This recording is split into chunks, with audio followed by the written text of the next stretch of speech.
Okay, that should give me a message to say it's recording. Yes, it is. Good. Okay. So, hello and welcome to this IsleVote21 online meeting for the Isle of Wight County Council for the seat of Osborne. A brief word for the benefit of the public. IsleVote21 has been formed with the sole purpose of enhancing democracy by providing an unbiased platform for candidates. We have no affiliations or funding, and no candidates are aware of what questions will be asked today, although a list of topics was distributed in advance to enable candidates to prepare. All 138 candidates in this year's election have been invited, either directly or via group and party leaders.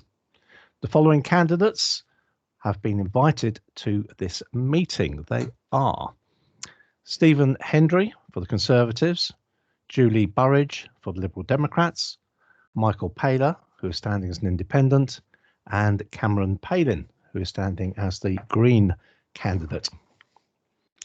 In attendance, we have Cameron. So welcome, Cameron. Thanks for finding the time to come along and take part. Thank you for inviting me.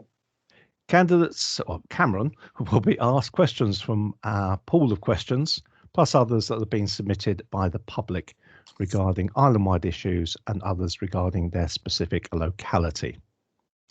Cameron has been informed there's a 2-minute limitation on answers. I'll raise my hand to be approached at cut-off and request that he finishes up promptly afterwards. To start off, Cameron, would you like to give us a personal statement? My name is Cameron Palin, and I've lived in the East Cowes area for the vast majority of my life. I am your Green Party candidate for the Osborne ward. Over the last 4 years, we have seen the shambolic Conservative Council not listen to us. This is why I'm seeking your support. I've been working tirelessly on the East Cowes Town Council, and I want to continue this work. Over the last 4 years, I've been leading local campaigns, from demanding the completion of Saundersway Link Road, which this Conservative Council have not done. I've fought to protect greenfield sites from development. A good example of this is Crossways, and I'm currently opposing the new fuel depot in Whippingham. As a Green, I will oppose all building on greenfield sites, as like you, I understand how valuable they are. I've been fighting fly tipping across the ward, and I'll continue to do so with Island Roads and the police to make sure those caught doing this receive the full force of the law. This doesn't only make our town aesthetically unpleasing, but also endangers our animals and environment.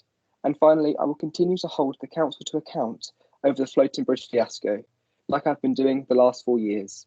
It's now time we demand a replacement to this floating bridge, one that is frequent and reliable, like Floating Bridge 6.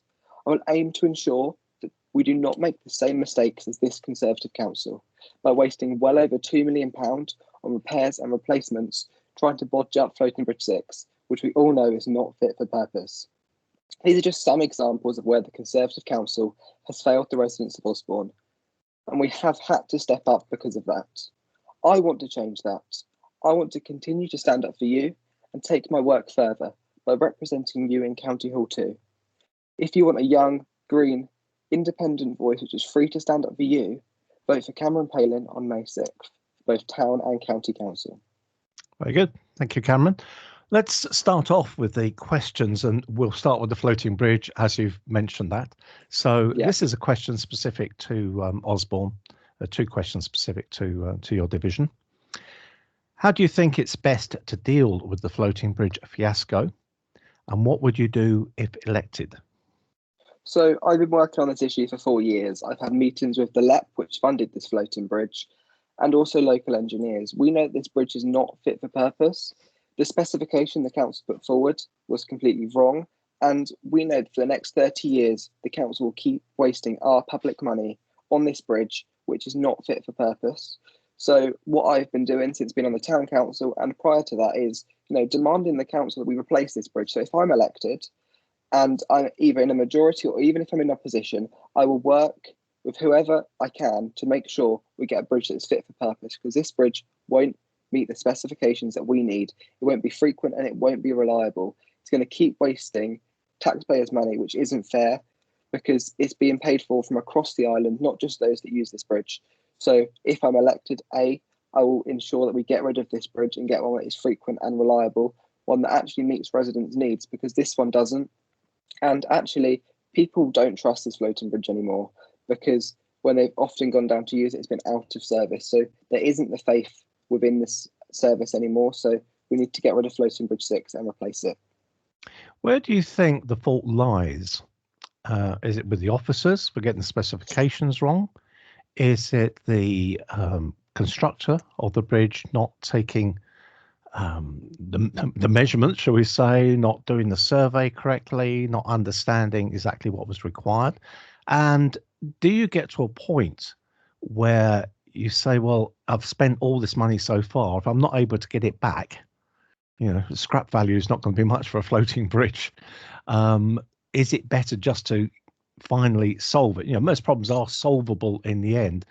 Or if we go and get another bridge, and then that also turns out to be a lemon, Friday afternoon build or something like that.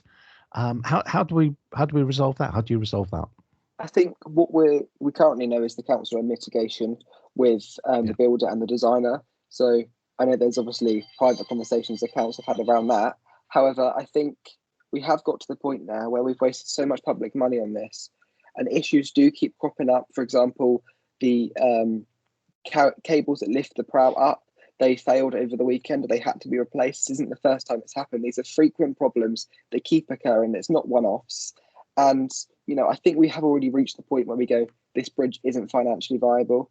In regards to who's to blame, I think we can look in the past and say, okay, this design wasn't done properly, or, the council put these specifications forward and the builder followed them. Obviously, that's what the mitigation's about. But actually, it's been this Conservative council that have wasted public money trying to fix a vessel, which they've been told by engineers, they've been told by local residents, businesses have failed because of this bridge, because it wasn't reliable. Issues keep occurring, so we can't keep funding a project which isn't working. And actually, we have got to the point now, I believe, that we have to not necessarily scrap, but just replace this floating bridge, whether we make it for another purpose. There's conversations to be had then, but this bridge will not work for the next 30 years. So that's why I'm saying it has to go. Why isn't there an alternative method of crossing the Medina, just a passenger ferry of some sort? I appreciate we're not going to be able to suddenly put a bridge up, any sort of method of getting cars across, but even for pedestrians, there are lots of ferries. If you go to Falmouth, Dartmouth, places like that, they cross the river regularly as passenger ferries. Why hasn't anything been done on that side? So I'm going to briefly touch on the bridge section you discussed there, because there was a PhD study done by Southampton University, which said that bridge for cars wouldn't be possible. So that's why that can't be explored. But I understand what you're saying about a passenger boat for just pedestrians, but the bridge is a link between two towns which depend on each other, and it's not just necessarily for people that go across on foot, because currently the boats that the Jenny service we have isn't accessible to everybody. So that's a concern that we have. Actually, we need it to be accessible to people from with disabilities and not with disabilities, people with prams, not with prams. So there's issues like that would need to be addressed if we were to have this. But I think as well, that link across there, whilst people could go across on foot, it's far better to be going across there on your car to save that 12-mile car journey. Yeah, no, I'm thinking of an interim measure. There's a similar problem with Hammersmith Bridge in London. It's not safe, and there's arguments between the local council and the government as to who's responsible for it. And people are saying, I live here, that's my place of work, just over the river. I've got to make this hour-long diversion to get to my place of work. Okay, the Thames is different from the Medina, although probably wider than the Thames at that point by quite a bit. But surely a foot passenger service could have been put in place, at least to help some people who just need to go from A to B. I guess, when the bridge is out of service, we do have that foot passenger launch in place.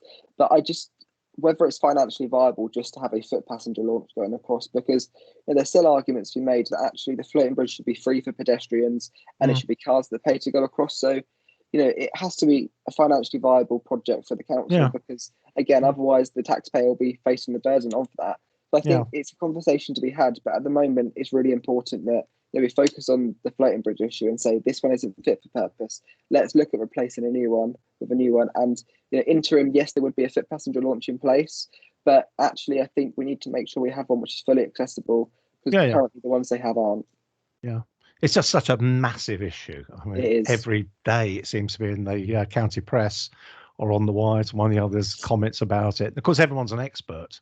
Yeah, suddenly all these engineers sort of pop out of nowhere, no actual qualifications apart from a Facebook qualification on floating bridge design, reliability, etc., etc. Okay, thanks. I think we've explored that quite a bit. Housing development in Osborne. So what's your view on housing development? So we saw the proposal put forward, the Crossway site, and I was opposed to that. And I'm pleased to say that, to the best of my knowledge, that isn't going ahead at the moment. It may come forward in the future. But I think what we've seen is Osborne's had its fair share of housing with the Barratt Homes estate. And across the ward, we're seeing new housing developments pop up. House builders have been promising people green spaces they can use. And actually, these promises haven't been met. We're still set to see more houses built in that Barratt Homes estate area, which there's nothing we can necessarily do about because they've already been given planning application. However, what I would say is, we can't be building more houses on greenfield sites. We should be prioritising brownfield sites, because there is still places on the island we can do that. We have to take this fight to national government too, though, because the housing targets aren't right. The MP and the council have been promising they'll take this to government, and we haven't seen anything of it yet. So it's a lot of empty promises. Bob Seeley goes, I'm speaking with government about it. It's his party are in government. It's his party that are on the council. So why isn't anything being done? And actually, we've got to the point now where we just can't keep building on greenfield sites, because the infrastructure, the education, or public service are already pushed so far in our community. You can't get a dentist appointment, you can't get a doctor's appointment. It's really hard. And both of our schools are nearing full capacity. So when you reach that point, if you're building more houses here, where are the children going to go? Are they going to have to be sent to Newport or to Rye or other areas? And also, we need to focus on the right type of housing. So not just large 3 or 4 bedroomed houses, but social housing, smaller houses too, because there's a lot of people that don't need larger houses, that need smaller ones, but for numerous different reasons. So I think we can't keep building on greenfield sites. So like I said in my opening, if I am elected, I will not be supporting any building on greenfield sites, because we have to protect that, and we should be utilising brownfield sites. Okay, I'm going to explore this a little bit more with you, as it's just you and me, and this is a particular interest of mine. Boris Johnson said that we need to build as a country. There is a housing crisis. His argument was that that's one way you kickstart the economy coming out of COVID. So by building, there's a multiplier effect with the labour being employed, there's the suppliers being, etc., etc., etc. Totally take on board the idea of greenfield. We want to avoid greenfield development. Of course we do. The point about doctors and dentist appointments, if the right sort of properties are built, wouldn't doctors and dentists want to come to the island and set up practices and which would then serve the population? The same with teachers. Again, if the houses are the right sort of style and price, they'll come and work on the island, because it's a great place to live. It's a fantastic place to live. Why wouldn't someone want to be a doctor, dentist, teacher in those skilled sectors on the island?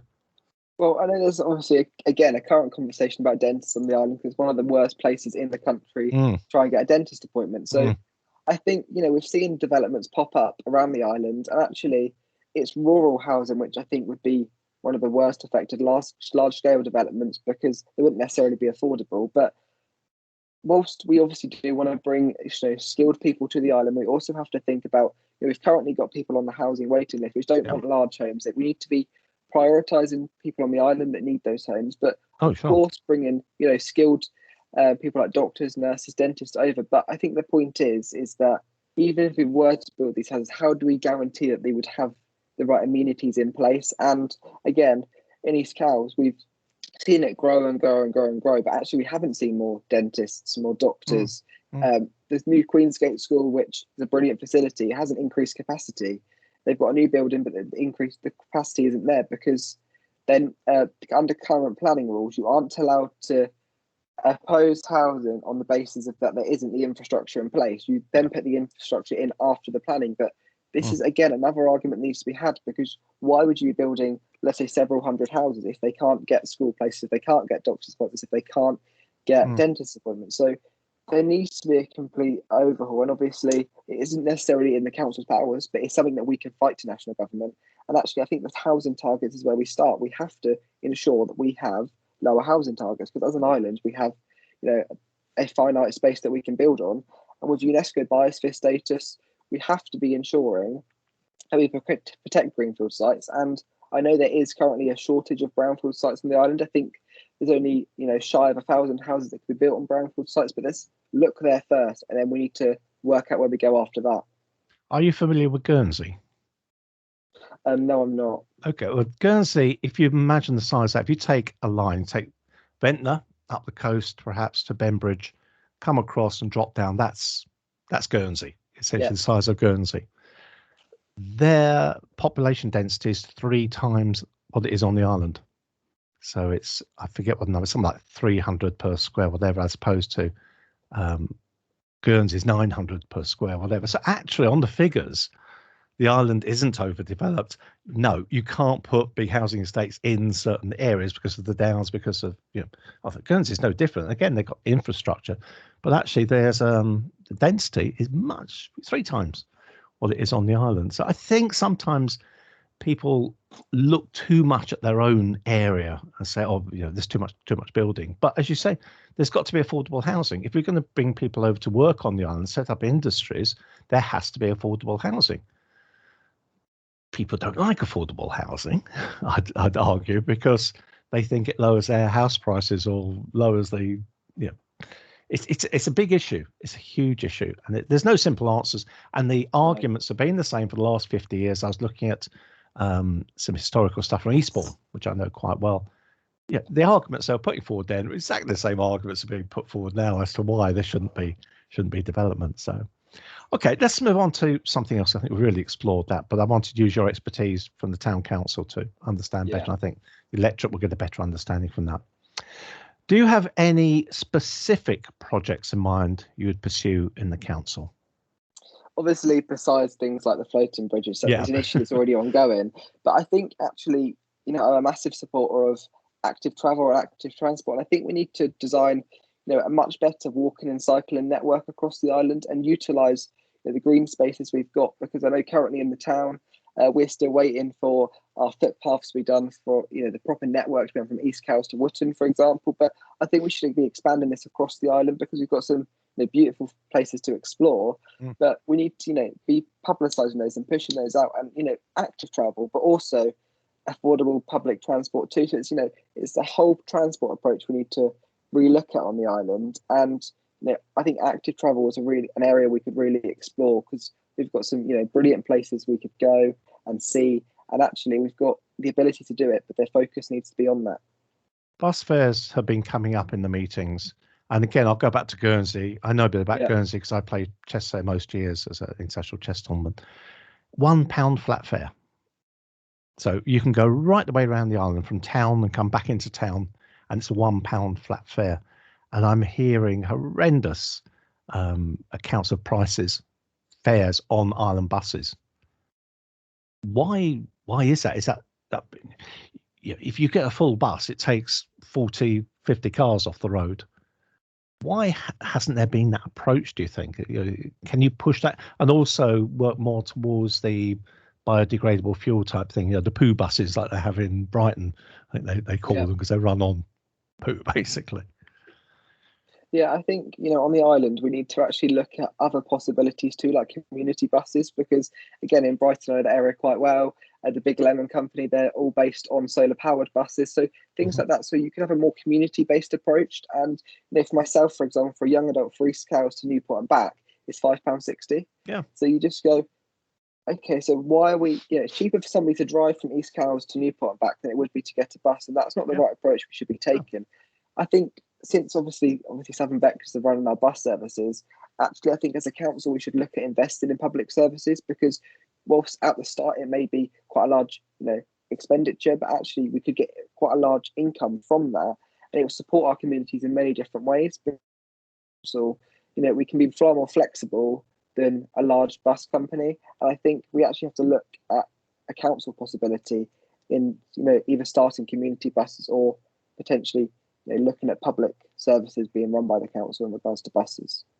Just going back to buses, again, there's been a lot of discussion from members of your party talking about smaller buses, community buses. Yeah. Do we have the bus stations to cope with them? I mean, Newport bus station, there's nothing like it used to be. Shanklin, again, nothing like it used to be as a bus station.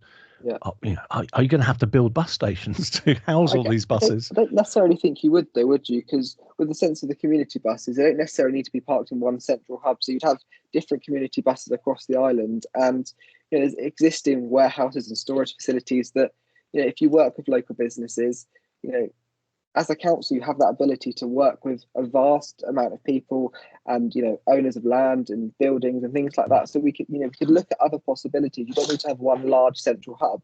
Actually, in terms of the community buses, you could have, the East Cowes one, which does, other areas around the island. You could have, a Newport focused one. So I know in Ventnor, I can't remember if they're doing it or they're exploring the possibility of a community bus around the Ventnor area already. So, it's not unprecedented because we've seen it, across the country working. So I think it's something we should look at as an island, especially given the bus fares. Yeah. Okay, good. Let's look at education now. Couple of questions here, and I'll read them twice if you like, so a little bit complex.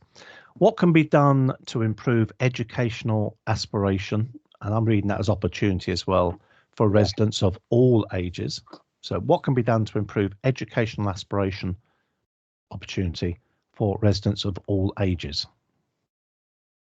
So I think what we need to look at is not just schools and early years, but heritage and tourism and arts are also a massive educational factor for people across all ages. And this is why things like libraries are such a good example, because we're in the 21st century now. We have access to technologies that people didn't have before. So for young people, for example, as a council, we could coordinate laptops for students, which would be seen across the country. Schemes where you could refurbish technology and hardware. But this isn't just for young people. We could then work with older people to have those experiences too. So it's like a community-based approach, like the repair cafes, for example. It's educational in the sense that young people are working with older people, and older people, and vice versa, because it can be a community-based approach, but also a council-led approach, because we need opportunities for lifelong learning too. And government aren't funding that. Since COVID, I've seen several organisations I know, POL Learning as well. I know they had some troubles here on the island, but they were an amazing facility for islanders that you could use. You could work with them, whether it's later life skills in so you're learning your speeches and talking and communication skills. But we need a proper approach to that, because there hasn't been one, to the best of my knowledge, here on the island, or across the country. We can reskill young people and older people in the energy sector, for example. So we're looking at insulation, renewable energies, because as an island we could really become a great renewable hub, if that makes sense, and look at the possibilities we've got as an island. We've got Wight Community Energy here already, and Vestas creating the wind turbine. So there's possibilities left, right and centre. We've got CCAMS just up the road, which will be in the new Fairley and Whippingham ward, which is part of the Isle of Wight College, working in collaboration with GKN. So again, you're seeing younger people working with people who are already in the sector and vice versa. So there's so many opportunities. Okay. Yeah. There used to be evening classes. There used to be WAA, things like that. These things just seem to have disappeared in more recent years. And rather than have people sitting in front of the TV watching Netflix or something like that, it's far better to learn, carry on lifelong learning. I mean, it's always been a bit of a buzzword. Yeah. Okay, this one's a bit more specific. So again, I'll read it through twice. We've received several questions relating to special educational needs and autistic children, and how much parents struggle with provision for them. If elected, what will you do to champion the rights of these children? So we've received several questions relating to SEN and autistic children, and how much parents struggle with provision for them. If elected, what will you do to champion the rights of these children? I think what we've seen is, it's almost a scandal. Too many families have been waiting too long get the reports to be written that they need, which entitles their children and families to the funding support that they get. The cuts to SEN provision are concerning, and it's a national issue. But as a local council, we have a responsibility to our island families, and we need to pressure government in ensuring that the reports are written properly, so the funding's in place. And actually, we need more flexible schooling, because a lot of people with children with SEN aren't in mainstream schools because the constrictions of a national curriculum. So things like flexi schools, which it's a slightly off topic here, but in the sense that there's different possibilities we could have to normal fixed schooling for children with SEN, but also children that are homeschooled as well, because with education, it seems to be that the government are going down a one-way road here, rather than actually as many different possibilities we could look at. So it is a very, a topic that's very complicated. It's something that I haven't, had to focus on myself necessarily, but as a councillor, it'll be my responsibility to listen to residents and understand these concerns and what needs to be done. So there'll be a lot of conversations to be had, because I know there are many people who have been championing this issue. And if I'm elected to the council, and even if I'm not, it's something that is really, really interesting to look at. And possibilities within a council are possible, whether that's funding, whether that's pressure in government, whether that's actually just one-to-one support with families or schools, liaising between schools to share that experience. There's different possibilities we could look at. It's not just one way or the other. There's got to be a cabinet minister or cabinet officer, councillor for this area. There's only going to be 39 councillors. You could find out you're the one who's got that role. But you never know. And if that is the case, then that would be an area that I would specialise in and have to look into far more and work with families, government, whoever I need to speak with. Indeed. Okay, 2 more questions. Again, I don't think this will come as a great surprise. We've had many questions pertaining to cross-Solent travel links, ferries, reliability and costs. How would you address existing concerns, and do you have a vision for improved connectivity? So we've had many questions pertaining to cross-Solent travel links, ferries, reliability and costs. How would you address existing concerns, and do you have a vision for improved connectivity? I think as an East Coast Town Councillor, I've seen the impact that Red Funnel do have on our community, whether that's when they're, flooding our streets with cars because their car park's too short, or whether they're not running at all. And I think ferries need a legal obligation to a basic service for islanders, because we've just seen with the Ride Fast Cat, it's withdrawn from service with no, replacement or necessary notice. So there has to be a legal obligation in place to protect the access and freedom of islanders, because this is a public service that islanders rely on. And it brings into question nationalisation of the ferries, because as a council, we wouldn't have the finance to do that. But again, it's another argument we could make to government. And there is possibilities for council to have influence over the ferry companies. Or it could be a potentially controversial idea. It's a discussion to be had whether actually a council buys a percentage of shares in one of the companies to have influence on their boards. Because as a council, we're sitting on the outside at the moment saying, well, you should be doing this, you should be doing that. Actually, maybe we need to be working on the inside to have a much better impact on our community, so we can work with the company and the community much better, rather than it being a one-way road. Red Funnel, again, the impact that the ferries have had on our infrastructure in town, it's really, really concerning, especially with Island Roads doing works on the main road, York Avenue. So there needs to be a much better communication between councils, town councils, county councils, and the companies themselves. And they have to have a legal obligation to islanders. Whilst I personally don't necessarily think there's enough evidence to support a fixed link at the moment, because there needs to be far more research done into that. Environmental impact studies, loads of other reports done. I think it's too early to say that's the answer, because I think there are other possibilities.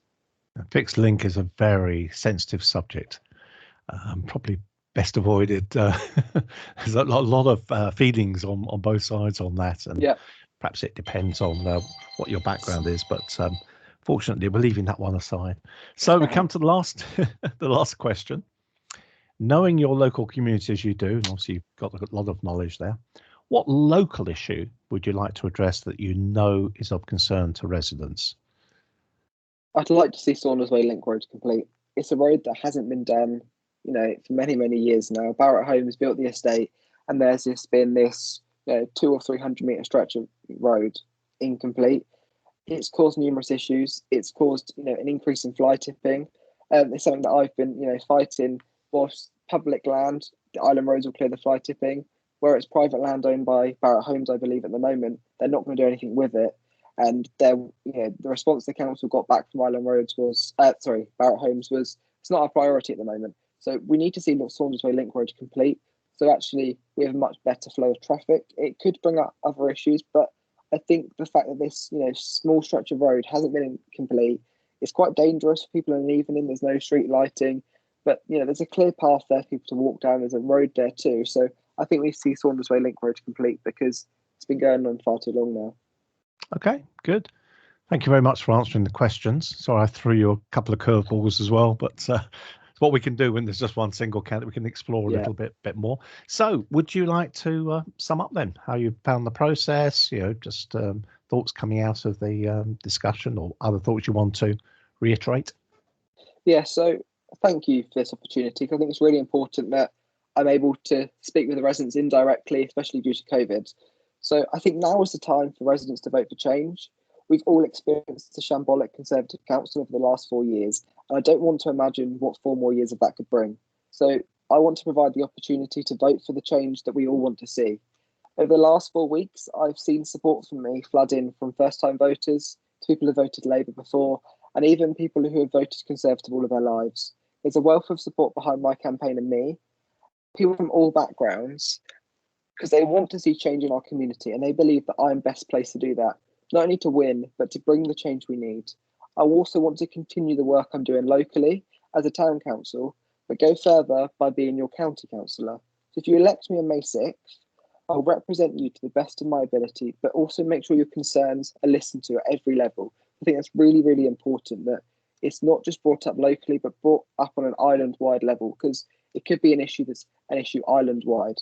Because for far too long, Osborne has not been represented properly, and I want to make sure I do that for you. I will dedicate myself to the role, and I understand how serious it is, because decisions made by county councillors affect all of us and our communities. I believe I can be the much needed young, green, independent voice that is free to stand up for you in County Hall. So on May 6th, please vote Cameron Palin for both town and county council. Good. Thank you very much, Cameron. Thank you for your time this evening, for Thank you. coming along and answering the questions. I know it's difficult to have these things thrown at you. You haven't got other people to listen to pick up on ideas and get that thinking time. So well done on that side. I'll stop the recording now.